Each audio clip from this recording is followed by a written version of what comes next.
the association. NBA Wednesday, Daily Wager Special, 7 Eastern on ESPN2 and ESPN+. First time that's ever happened, Kevin. Put your fandom aside. Who is your bet to win between the Sixers and us tonight? The Sixers. Okay. Embiid and Simmons are playing. Tobias, right? Fair.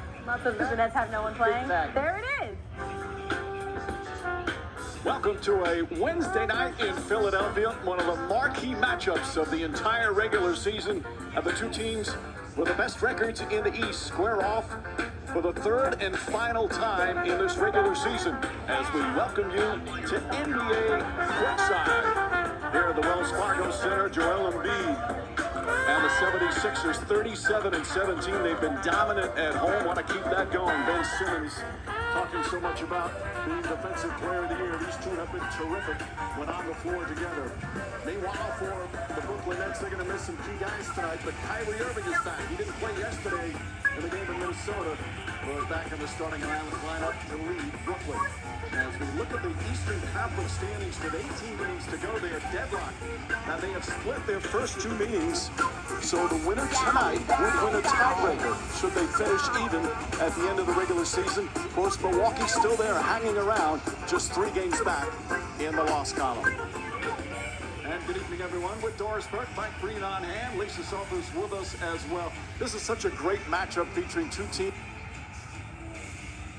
But of course, for every championship contender, the key is health.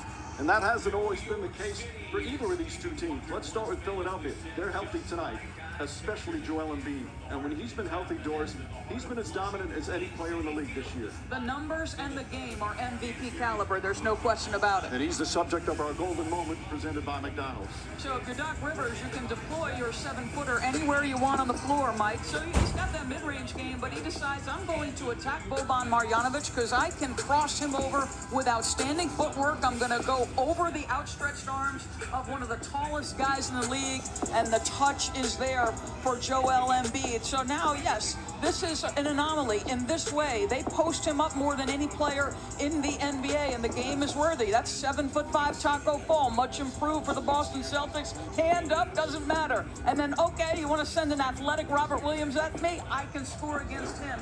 The numbers are eye-popping, Mike. Just a shade under 30 points per game. The 11 boards. He's blocking over a shot per game, and he's getting to the free throw line double digits. He has been an absolute monster.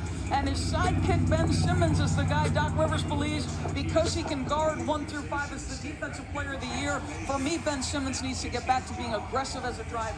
It certainly helps when your two best players are elite defensive players. Meanwhile, looking at Brooklyn, no Kevin Durant. He's not going to play in his second game of back-to-back. He had 31 yesterday in the victory in Minnesota, and James Harden's still out with his hamstring injury. But Irving returns, personal reasons why he didn't play yesterday. And it might be funny to say, but Irving's an all-NBA performer. He's won a championship, 6-time All-Star. But he may be playing his best basketball right now this season. I think you can make that case because of the efficiency with which he's scoring. He's matching basically what he did as a scorer last season, just slightly above it. But it's the efficiency with which he's doing it. And you mentioned it, no James Harden, so now I can throttle up to the lead guard position, become a facilitator for Jeff Green. You want to put me off the ball and let me go one-on-one? Athleticism at the rim, the creativity. His game is majestic, Mike. He's an elite three-point shooter. How Steven Adams stayed on his feet there is somewhat remarkable. It's not just the productivity for Kyrie Irving, it's the multiple positions you can put him in, and look at the efficiency with which he's doing his work. Well, he's missed 16 games as well, but in the last 21 games he's played, they're 18-3. Meanwhile, Kevin Durant had 31, as we mentioned yesterday, in the game against Minnesota, but will not play in the back-to-back. Of course, Durant and the Nets were scheduled to play that game on Monday, but the game was put off the day after that tragic shooting in Minneapolis. Lisa Salters will have much more on that when we return here in Philadelphia, and NBA Courtside continues. NBA Courtside is presented by McDonald's.